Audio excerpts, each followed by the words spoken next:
Hey there everybody, this is PotterBrony, and welcome to another bite reaction of DeathBattle. This time we have Crash vs. Spyro from Crash Bandicoot and Spyro the Dragon.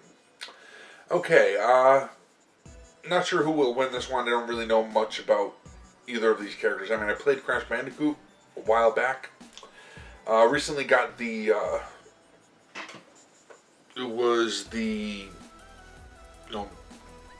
rebooted version, the HD release version for the PS4, which just went to show me how long it's been since I played the thing. And I used to be good at that game, but like I said, I don't really know much about either of these characters. I never actually played Spyro.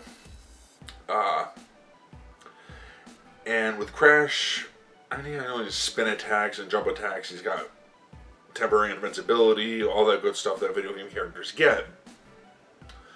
Well, backstory is not something you really pay attention to that much in those games. So, if it was on the screen, I just wasn't really paying attention to it as much. So this will be a nice learn. So, simply for the fact that I've played Crash Bandicoot, and I'm thinking I'm going to be getting the Spyro release, HD release, when it comes out. So, it looks fun. But yeah, simply because I've actually played Spyro, I'm going to be rooting for, since I actually played Crash, I'm actually going to be rooting for Crash. But I guess we'll see who wins. To be fair though, I'm rooting for Crash, but I think Spyro's going to win just because he's a dragon. But that's all I know. Now, this is the last video I make here until I come back, because tomorrow I'm on a plane to China, so there'll be no normal weekend stuff. I'll be recording stuff there, but I'm not sure if I'll be posting it because, yeah, as I had said in previous videos, I'm not sure of the,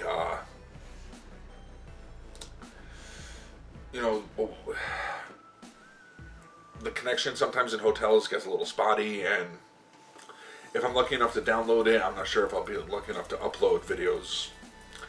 I guess we'll see. I mean, if the connection is solid, then I'll just upload it there, but otherwise, you just have to wait and see. Then I'll just wait until I get home and use my reliable home internet. Alright. Now, as for this, link in the description below. Be sure to support the original over a screw attack. And let's get this death battle started. In 3, 2, 1, and go. Alright. The early 1990s played host to one of the biggest battlegrounds the world had ever seen. The Console Wars. Nintendo and Sega's mascots were locked in a merciless duel over the gaming throne. But when the smoke cleared, a surprise third challenger was rising to the top. The Sony PlayStation. Damn and right. It didn't have just one mascot, it had two. Crash Bandicoot, the mutated marsupial from Down Under. And Spyro the Dragon. I remember those the commercials where he's powerful calling hero out, where of Crash the is Dragon calling out. realm. He's Wiz and I'm Boomstick. Yeah, those commercials. And it's our job to analyze their weapons, armor, and skills to find out who would win a death battle.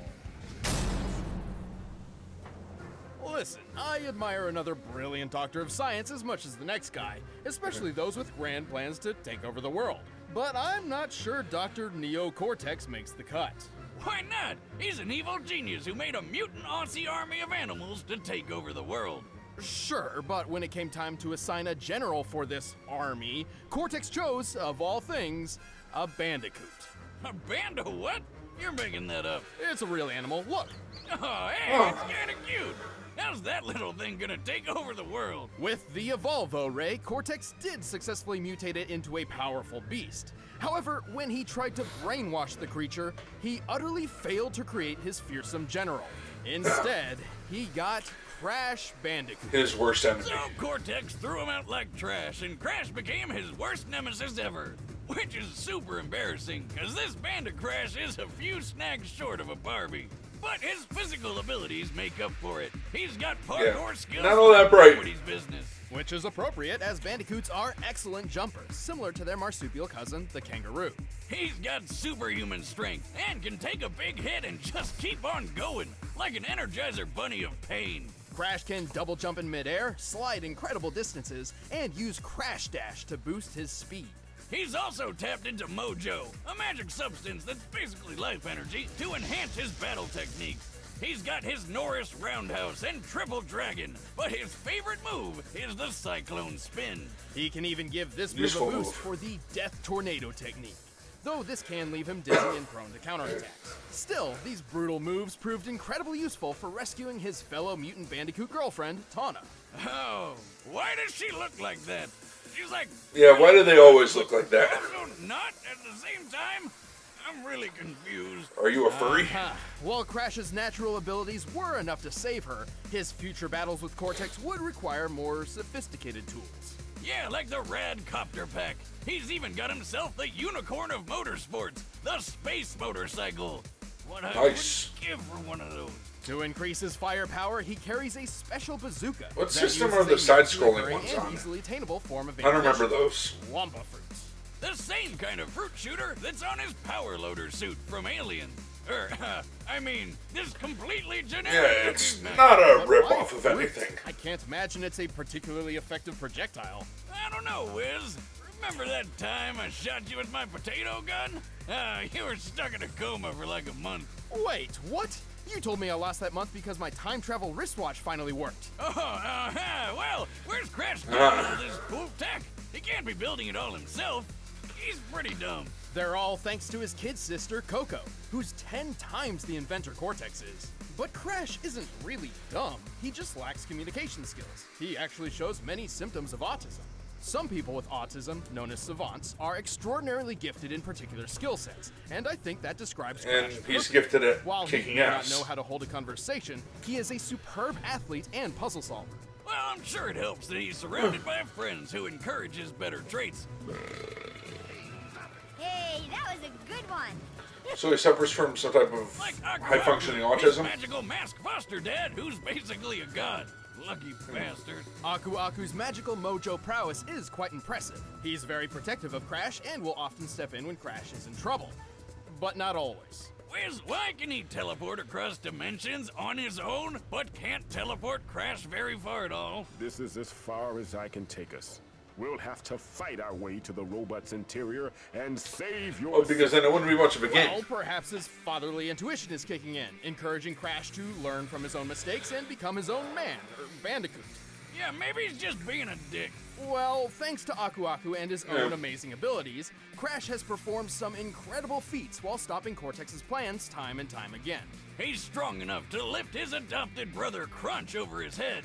Since Crunch is at least twice as big as Crash, that would mean Crash's strength is similar to the world's best powerlifters. His cyclone attack can generate enough force to lift this large boulder and throw it so hard it shatters on impact. Comparing its size to Crash, Nice. that boulder must weigh nearly 8 tons. He's also fast Yeah, isn't enough it always to the thing outrun the polar bosses bears, give you which stuff can to move fight up to them with? 25 miles per hour. But Crash really shines when it comes to durability. Just look at how well he holds up after taking 112 falling wooden crates to the face. Well, to the back. Huh. Where do they all come from? I bet it's Aku Aku's fault. And he's right back up like it didn't even happen. What a champ. Crash has endured an explosion of 23 crates of I guess that all at counts. once, which, given their size, could potentially level a city block.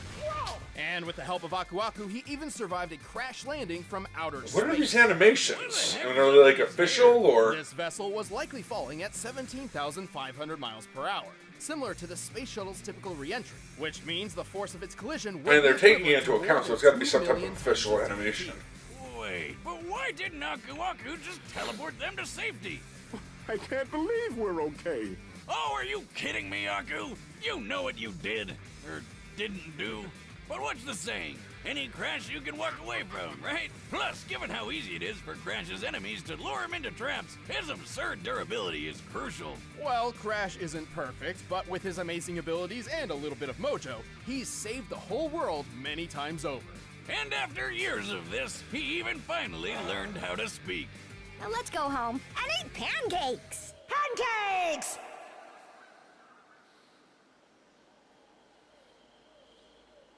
Yeah. Wait, that's it? Prophecy tells. All right, of a now let's hear special more about dragon Pyro. born every 10 Spyro. generations, Pyro. destined Yeah. to be a hero of his age. This was the legend of Spyro. But when the ancient Dark Master Malefor learned of this, he swore to destroy Spyro before he even hatched. By the way, there are at least 3 different timelines for Spyro, but we're mainly sticking with the Legend of Spyro version, because he can do pretty much anything the other ones can, and more. Plus, I think they're all the same Alright, Spyro so- reincarnated anyway, since that's what the prophecy says, and look, that's totally Skylands being made at the end of Dawn of the Dragon. Ahem.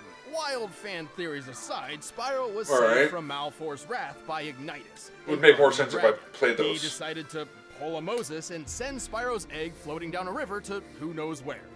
Okay, why do so many stories start with people just throwing babies into rivers? That's never a good idea. Wrong, Wiz. Well, blame It worked Moses. out He fine started for that crap. Spyro. He was found and adopted by a family of dragonflies. And even without fellow dragons around, Spyro grew up to be a pretty good fighter. He's strong, tough, and makes good use of his horns, tail, and claws. But not his wings. Not yet. Without a dragon's parentage, Spyro remained mostly grounded during his childhood. But he got pretty good at using his head. Like the fun way, not the brainy stuff. You do not want to be on the other end of his charge attack. But one fateful day, All right, fair enough. everything changed. During a game of hide-and-seek with his quote-unquote brother, Sparks, they got into a bit of monkey business and, in desperation, Spyro unexpectedly monkey business, I get breathed it. fire. This was Spyro's first hint that he was adopted. Hold up. You mean he thought he was an actual dragonfly the whole time? So, he's I not can think all of a too few bright other either? hints, like, I don't know, anytime he saw his reflection. This revelation prompted Spyro to go on a journey in search of his true home among other dragons. Oh, and Sparks tagged along to help find treasure and protect his dragon brother from harm. Not like he needed it. He's the chosen one, bitch. He's got a bunch of awesome dragon powers. As a purple Fire, dragon, ice, Spyro lightning, was not earth limited breaths? to just his fire breath. After finding and rescuing 4 great dragon guardians, they each became his teachers in the arts of elemental combat. Ignitus So taught he's the Spyro Avatar? how to control fire and focus it into huge blasts. Voltaire showed him how to use electric breath to stun enemies and toss them through the air. Cyril taught him to freeze foes solid and fire ice shards. And Parador showed him how to use Fire and earth lightning breath is to so split it's not rocks really and roll up into a ball. Spyro also not really honed the his 4 physical elements and in sheer Avatar, combat but yeah, with he's martial Avatar art here. of Dragon Kata. He can Oh, learn and all- he finally learned how to fly. About time. Speaking of which, Spyro learned how to briefly slow down time to improve his reactions. Oh, damn. Well, that's useful. All of this led to Spyro learning the ultimate element, the convexity breath. Ether. Convexity. It's ether. No, stupid, everyone calls it convexity. Oh, okay. Purple dragons like Spyro can use a mysterious energy that is essentially the spiritual life force of the universe. While it's never officially named in canon, lead concept artist Jared Polin has gone on record to clarify its name and properties, and he calls it ether. Eat that, boomstick. Don't convex me, Wiz. True fans know I'm right. Ether is an extremely powerful I'm element sure that there binds the will be fates of the living and the dead. true fans With saying one ether, way or the Spyro other. pulls from the 4 elements to create energy which, according to Polin, has power comparable to that of an atom smasher. Isn't that the thing that shoots an atom around at light speed for all sorts of sciencey stuff? Yes, they're particle accelerators with a moving photon beam containing 362 megajoules of energy. Yeah, I said that. This Yeah. beam can slice through a human skull in a nanosecond. Just like what happened to Russian scientist Anatoly Bugorsky when he stuck his head in one of them. Why the hell would he do that? God, being Russian must be hard. Bugorsky took a beam less than a molecule thick through genetic his skull, which reenactment. obliterated all matter in its path in an instant. While he survived, half of his face around the microscopic hole in his head swelled, peeled apart, and was permanently paralyzed, while he experienced the blinding light he described bet. as brighter than 1,000 suns. Hey, Spyro, what was that about? I don't really know. I just felt like I had to hit it. And when I did, the power of 1,000 suns surged through my body. Just imagine if that beam was the size of Spyro's super breath. No, wait, you don't need to. We've seen what it's like when he killed the Ape King. Of course, Spyro's ether powers have other uses as well, such as curing his fellow dragon Cinder. Yeah, I'm thinking Spyro's gonna win. Is he shooting ghosts at her? What kind of magic were they smoking when they came up with that? But ether is dependent on a balance between light and dark. Should a purple dragon fall prey to their own anger and hatred, they risk being consumed by dark ether, or nether, transforming into a blackened, rage-filled form. Spyro's a really nice guy, but as Dark Spyro, he lets loose. He's stronger, faster, and way more violent. Unfortunately, when Okay. Spyro's consumed by dark ether, he cannot return to his old self on his own. But with friends like Sparks and Cinder at his side, he's always found his way back. Through the power of love. Right, Spyro? You gotta believe. With all these powers at his claw tips, Spyro is a force to be reckoned with. He's pretty quick, outracing biplanes that can fly over 159 miles per hour. He's pushed a gold statue about twice his size, and he's pretty tough, claiming his scales are impenetrable. So I'm electricity proof too? I knew my scales were impenetrable, but now this? A bold claim, but let's look at the facts. Spyro once took a punch from Yeah. this massive magma Probably golem, just a claim. which then lost its arm and replaced it with a cathedral tower. This cathedral is very similar in size to St. Stephen's Basilica, a Roman Catholic church in Budapest, Hungary. Well, that's By a cool taking the arm. height, length, and depth of the basilica and adjusting for empty space, we can And is it all estimate held the arm's together with mass to magic? weigh over 400,000 tons. Assuming a low-end punching speed of 15 miles per hour, that of the average humans, the golem must have hit with at least 1.9 million tons of force. And after getting all these powers, saving the dragons, and defeating the Dark Master himself, Spyro tapped into ether one last time to literally pull the exploding planet back together. What? How the hell? How? I'd say a mix of the power of love, magic of friendship, and a smidgen of prophetic destiny. Wiz, I Yeah, want that a makes pet sense. dragon more than anything. It's a sad Well, sight so long for as us. it's that pet Another dragon. noble warrior falls victim to the plague of love. Or toothless. Look away. Alright, Combatants yeah, I are think set. Spyro's gonna Let's take end this one. debate once and for all. But first, let me tell you about As the far as I master of saw the and Blue remember, Apron.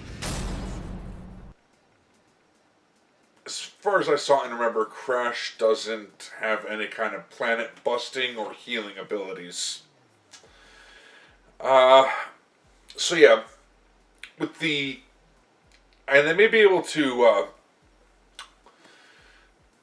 take the same type of damage and take the same amount of punishment, but it's looking like Spyro can dish out hell of a lot more. I mean, this is distracting me. I'm gonna mute it for the thing, but if you see the original video, you see why it's distracting me now. Alright, yeah, Spyro seems to dish out a hell of a lot more, so I mean, It's time for a death Crash has tech with him, but alright, start the battle. Let's see what we got.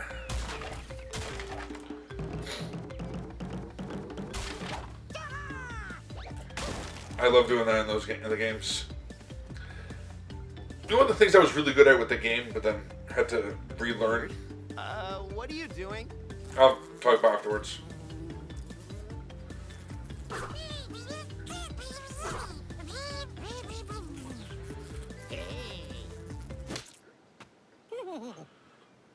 Oh shit.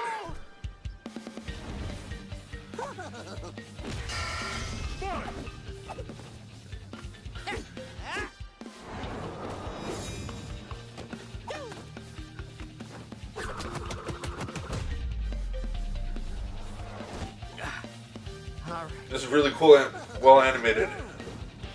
You asked for it.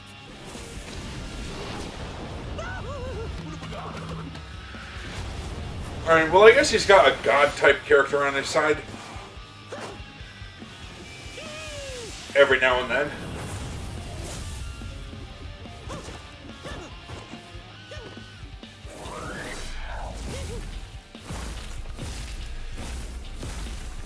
Yeah, this is one of the levels I was pretty good at, was when you're running towards the camera. Took me a couple of tries, but eventually you learn the map. I always like those for some reason. Alright, so yeah, he's got tech on his side, but Wait a sec, was that a fruit? Probably still don't let it hit you.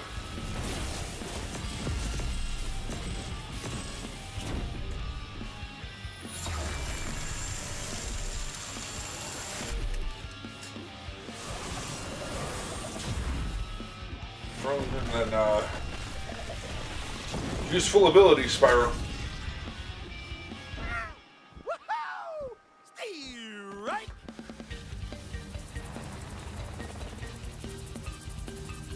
Where do you keep finding these things?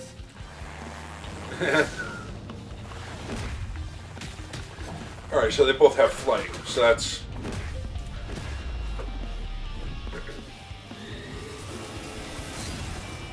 Alright.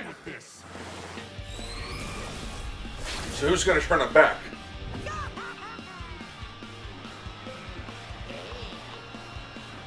He's still alive?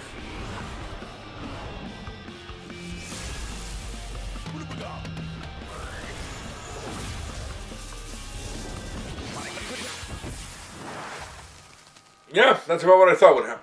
Unless he teleported him somewhere. Nobody messes with me, pal. Nope, it killed them both. I don't think Aku Aku's gonna pull Crash from the grave after that. Spyro had plenty of obvious advantages. His speedy Right. flight let him control the pace of the battle, and his elemental arsenal gave him a much wider variety of attacks than Crash had ever seen in a one-on-one fight. Even with his extraordinary puzzle-solving skills, Crash was simply overwhelmed. But surprisingly, this wasn't nearly as one-sided as it was on paper. With the strength to throw What an is 8-ton jacking boulder, Crash was an enemy? actually It says stronger Crash than cannot jack Spyro. And both of them had survived impacts. I think worth Spyro is not made of 2 million mojo. Tons of force. How convenient. Does he steal It's almost mojo? like they planned this all along. To be fair, we did have to lowball Spyro's durability against the Golem's punch. However, both of them had shown durability, which far exceeded much of their attack capability. So even with Right. his gadgets, Crash really didn't have a good way to hurt Spyro very much.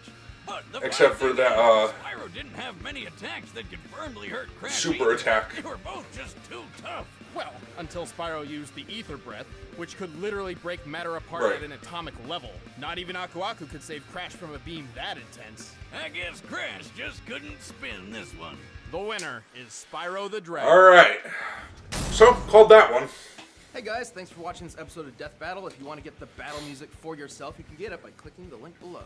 And if you guys want to see exclusive commentary on this episode, click that little box over there, first membership trial. Alright, who do we got?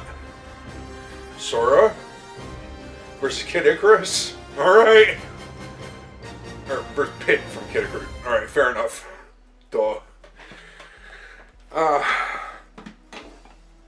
Alright, so that was Spyro versus Crash Bandicoot. Good stuff. Good stuff.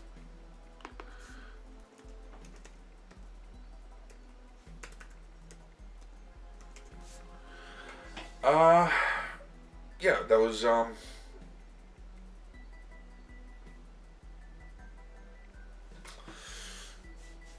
that was something. Yeah, pretty much, I just kind of wanted to see Crash win, only because I played the game. But yeah, I'm not really affected one way or the other. But now I am actually looking more forward to Spyro. I'm not sure why I never played the game before. I think mainly just the look of it when it first came out for PlayStation. Crash Bandicoot was a lot smoother and much more enjoyable. It was like, but that one, you see pictures of how blocky it looks. Now I know back in PlayStation that it's supposed to look that, but it just, I don't know. The original just kind of looked too off-putting to me. I think. I may be pulling stuff. I may be pulling excuses out of my ass, but that's what I'm saying now. Seeing what the original looked like, they showed clips of it, and they're just like, whoa. Now I know a lot of games looked like that back then, and I played games. I grew up playing games that had graphics that were nowhere near that good. You ever play on an Atari 2600 or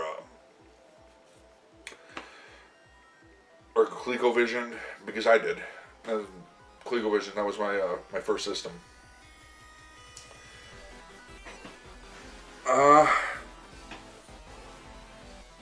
So yeah, original PlayStation games were like mind-blowing, but then seeing some of the stuff and how smooth some of the games are compared to some, like, I saw how Spyro looked now, and I don't think that was a conscious choice back then as to why I didn't play. I just never seemed interested. But now hearing about what this character is, I'm maybe more interested. And I knew I was going to play the game when it came out.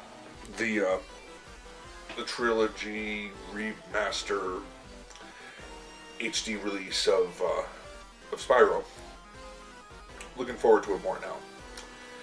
So, I want to thank you all for watching. Hopefully you enjoyed that. And I'm just going to end this one here. Until next time. Take care.